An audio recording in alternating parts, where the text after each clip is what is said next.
Chatham, with its oysters, seals, and sea views, is a favorite stomping ground for Cape Cod tourists year-round.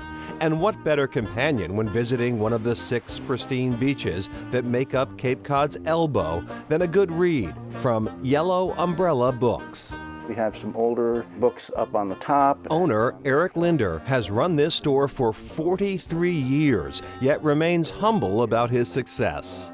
People love the store, and I like putting books in people's hands. Real paper books, literal page-turners, for which Linder believes there are no substitutes. Many people have gone back to books again. I think you retain things better when you read a book.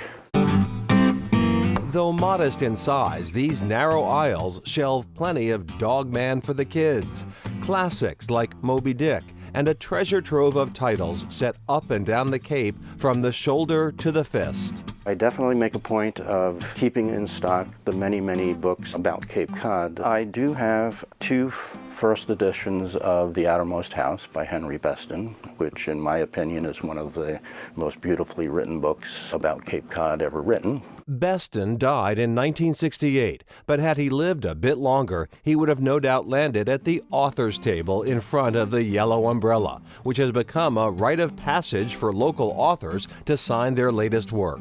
We probably had Mary Higgins Clark come here at least 10 times. And once, even Linder himself took the seat of honor when promoting his book of poetry, The Blue in the Eye of the Girl at La Jolla. Autographed copies are still available in-house. Just ask. I'm always happy when somebody comes in and they ask if we have a poetry section. People are quite happy to find a sizable collection of poetry. All right, we're open. Come on in. They line up early to be the first inside. A literal literary line. Welcome to the Book Barn, the largest used bookstore in Connecticut. Cases here are new arrivals that you see labeled. A place with so many twists and turns, it gives a good thriller a run for its money. This quirky experience started in 1988 in a quaint barn on Main Street. It all started in this small basement. You can still touch the ceiling with just a couch and 3 bookshelves. But it would grow quickly. We took over the upstairs at a certain point. We moved into a couple of the other buildings. We added a couple of buildings, and then the town told us to stop adding a couple of buildings, so we sort of got in trouble for pushing the envelope a little bit. Today, we probably have 350,000 books. Some people say more. Books come, books go so quickly that owner Randy White doesn't really know for sure. We will never have a database. We take in 10,000 books a week, and there's no way we could ever catalog that many books. They sell and they buy. We'll go with the check. Used books roll in by the wagonful. We used to be macho and try to carry all the books in, and then at certain points, like, wait a minute, there's wheels. Sorted so fast, it makes you wonder what kind of novel approach they are using. It's repetition, it's just what you see, it's a visual thing. Howard Winehouse turned his first page here several years ago. We came here and it was like, oh my God. So first of all, we left with 6,000 books.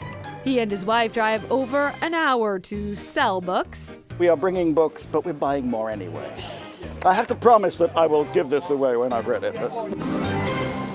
Open 363 days a year with so many shelves, sheds, sidewalks full of endless titles, we wondered, what happens if it rains? The rule here is we're second, the books are first. Chuck Howard knows the deal. He's been working here for 33 years. A world without a book to me would be not much of a world.